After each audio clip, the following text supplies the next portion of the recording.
Hey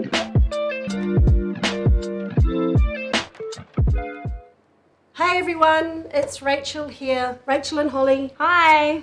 Well, Gary's on holiday this week, so we get to play in the filming studio. So we thought we'd come in and tell you all about hat hooping. Yes. So this hat hooping is one of the most commonest questions we get asked about here at Echidna. Holly and I thought that we would share some of the things with you that we show people when they come into the showroom. So, Holly, you've been commercially embroidering for about 15 years? Yeah. Well, since you were 15, one or the other? So that's just giving away my age, that's fine. So I've been doing commercial embroidery since I was 15. Caps were one of the trickiest things for me to learn to do. They scared me a lot. And I find customers sort of feel the same way when they first try to attack caps. They feel a bit scared. So when I first started, if you remember, we'd get lots of people come in and I go, oh yeah, hat hooping, Holly, can you help me? Because she knows, what I learnt was there's more to hat hooping and hats than just, throwing it on the machine or embroidering. So apparently the hat's really important, Holly. Yeah, the type of cap makes a big difference. So we sell structured panelled caps. Yep. Other places you can get caps from have all kinds of caps, but I'm just going to talk today about structured panel trucker caps and non-structured caps. So non-structured caps pose a bit of a problem when you're hooping them because it's not like traditional flat hooping where you've got like very secure hoop technique. So it's the circular hooping and you've got like a lot of flagging here because there's nothing really supporting the front of the cap where the embroidery is going to go. So I would try and stay away from these when you're first starting with caps because you'll have, a few problems. Did you stitch many unstructured caps when you first started? I did, and I didn't like them. They were usually brought in, bought from whatever retailer, big retail chains. They'd bring them in and want all these fancy things on there, and I'd be like, oh, this is going to be a problem. Did it really work too easily? No. Yeah. So structured panel caps are probably the way to go, or definitely the way to go. You can see the difference here is, this one's got no structure and that one sits nicely. So when you're hooping it up... So at the back, just so I'll show this side because Holly's got the front side, you can see that it's got a firmer interfacing in there, which gives it that The black one will probably show it. Yeah. So you've got that interfacing in there that's giving the structure to the cap. So that's structured panel caps. Then trucker caps, you've got the mesh and you've got the foam at the front here. So the foam gives a really good finish with the embroidery. You'd probably look at a trucker cap and maybe think, oh wow, this is going to be a problem, but it's really not. The only sort of thing you'd worry about is when you're hooping it on the strap of the hoop, it's got like teeth on it and they can get caught in this mesh. So just be a little bit mindful of that. So we're going to look at the teeth in a minute, aren't we? Yes. So Holly's going to show you, not so much on this cap, but she's going to talk to you about the teeth and the importance of the teeth when you're hooping the caps. So the other part that's different is this one doesn't have that big seam in the middle, whereas the structured caps do. The seam can be a problem. Yeah. Isn't that where people break the needles? That's where lots of needle breakage can happen. Stitches, if you've got like heavy stitches or any detail in a picture that you're putting on the front, you'll lose detail in the design in that area. Or the Bermuda Triangle, they sometimes call that. So there's a Bermuda Triangle on caps. Yes. Great. All right. So we are going to hoop a structured hat. And you told me that people get a bit scared about bucket hats. Yeah, they wonder how on earth can you hoop a bucket hat when it's got the full brim around it. And I'm going to show you how I was taught to do this. Woohoo. It's very effective. Awesome. Yep. So my other question is, what stabilizer do you use for caps? I would just use soft away, tear away. So our... Yep, cool. Yep. And it's cut to that size? It's cut to this size. I'd cut it the same as I would for a 100 by 100 hoop, like a normal flat hoop. The length is key, and I'll show you why when I hoop the hat, why you need the length. Okay, so let's have a look at how to do it. All right, so firstly, you've got your jig here. We're just going to take the jig off the table to show you. This is the jig. Yeah. Yep. So when you purchase the cap frame kit, you'll get a jig and you'll get a hoop. You'll get 2 hoops, I think, actually. Yep. So we'll just talk about the jig firstly. So you need to attach this to a secure bench top. And this part here, this is what secures the jig to the bench. So I'll just show you here. So you just slide it on and just tighten it up. And finger So tight's a fine. solid bench is really, Needs to really be important. solid. Yeah. Yeah. Okay. So that's that. Then I'll talk to you about the frame or the hoop. So you want to apply this or put this onto the jig with these facing you. Yep. So you slide it onto here. And you'll see that the little clips here need to fit into the cutouts. And you'll hear it snap on. So that snap noise is really important? Yeah. The snap noise is very important because if you don't have it secure, you'll have a hard time doing anything further. So if it doesn't snap, you've got to do it again? You've got to try again. Okay. Yep. All right, so this is the strap. The strap's the part that has, well, it's got teeth in it. The frame also has teeth as well, and they both serve different purposes for the hooping.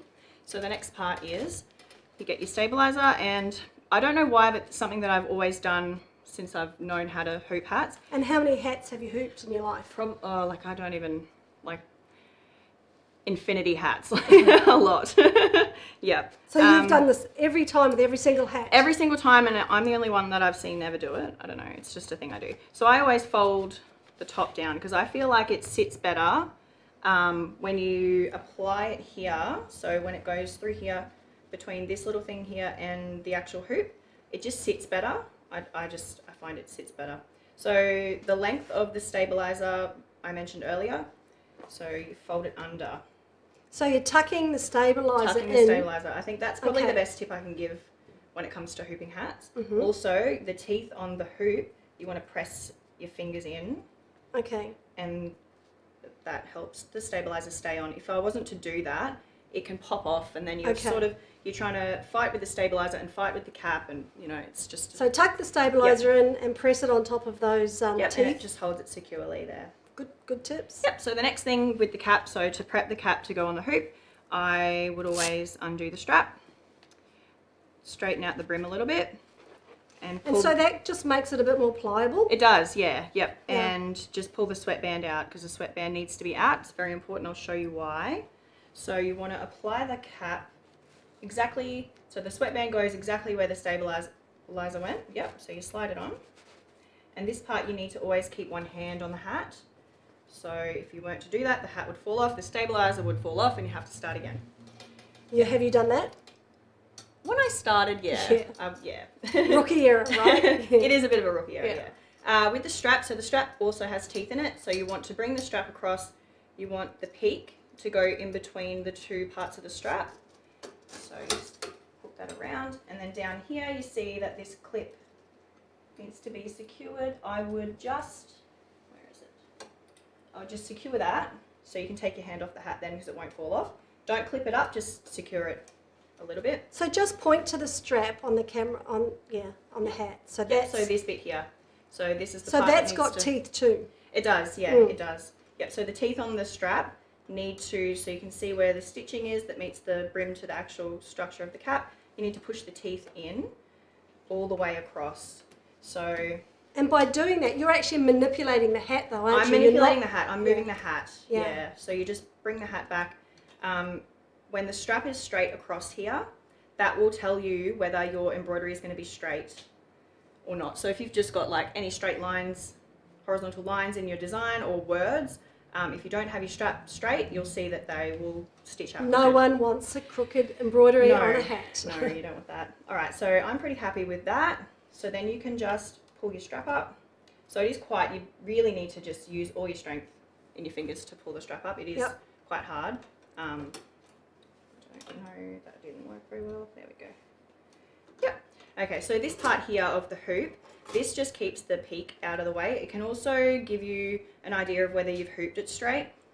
With the cap, when you're putting the cap on the machine, it's just a single head machine. So you can, on the machine, turn the cap left or right, just like whether it's straight or not. So I wouldn't worry too much about the positioning line on this.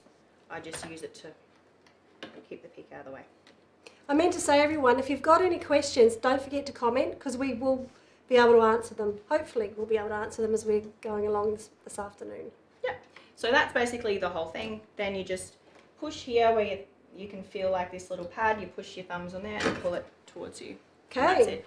The next thing I'll probably mention is that you want to, the stabilizer that I folded under, you want to fold that back. So we've tucked it right, we've folded it back. Folded it back, yep. Awesome. And So that's then that. you put it on the machine? Then you put it on the machine. Okay, I'm just going to step out of shot for a minute. All right, so around here. Okay, so you're basically applying the cap, the hooped cap onto the machine, how you would apply the hoop onto the jig. So it's good to come in from an angle so you get this part away from your needles. So I'll go this way, rotate it around. And so the idea here, you don't want to just force the frame onto, the hoop onto the frame. You want to sort of bring your thumbs to your fingers.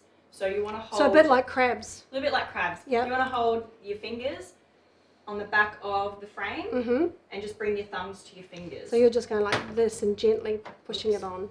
Yeah. From this angle it's a bit tricky, but we'll try again. Yeah. Oops, no. We'll get there. It's going to go down. No. This angle makes It's hard on film to show things accurately. is. That's it. We're It's in. Yeah. Okay. Yep. Yep, that's good. Okay. Yep. Good job. So that's how you hoop a cat. That's how you hoop a cat. Yeah. I just remembered I only have one frame here, so I need to take this off. So now we're going to look at hooping a bucket hat. bucket hat. Yeah. Yeah. Okay. Let me just step out. Good. It's a little bit like square dancing here in the back. All right, so anything, I mean, a bucket hat's unstructured. they're unstructured. They're not scary. They can be a little bit scary. When it comes to bucket hats, like, I know I mentioned unstructured caps being a problem. Bucket hats can be too, but you don't have a great deal of room here even to put anything. So you're not going to be putting big fancy designs or anything with heavy stitch count onto a bucket hat. So it's going to be something small. It's going to be words, yeah really. So you don't need to worry too much about that. And they've got a sweatband as well.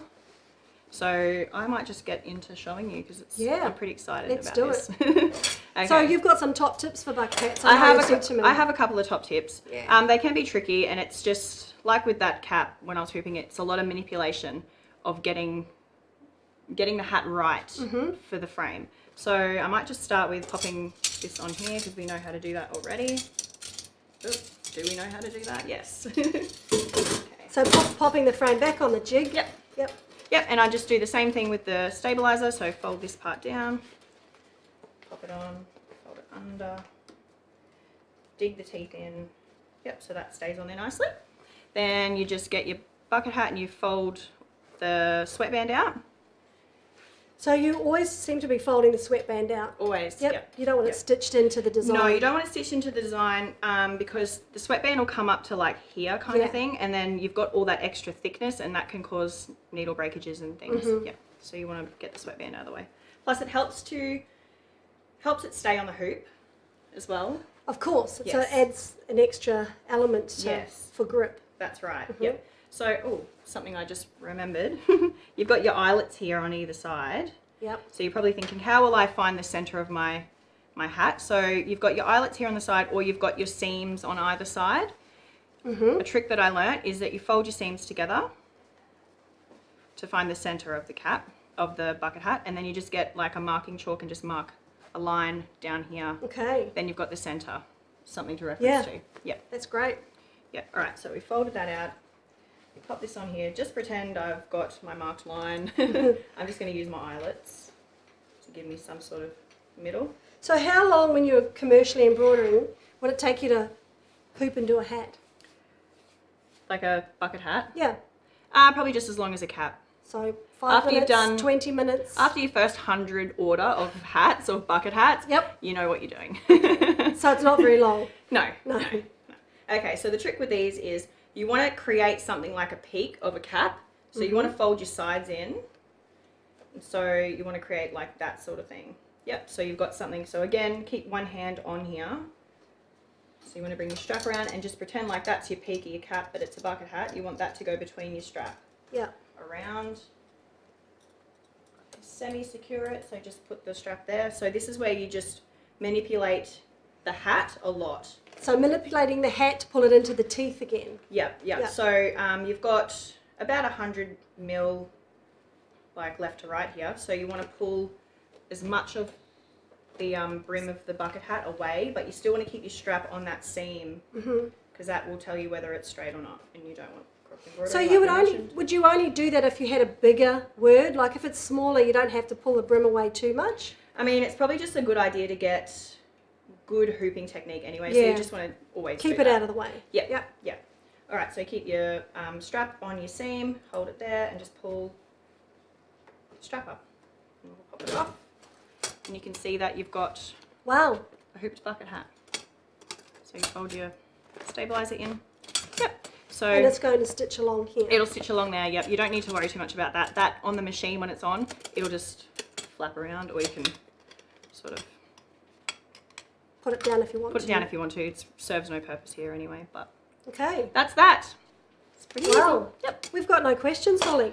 No questions. No questions. We you must have done amazing. a really great job. We must be amazing.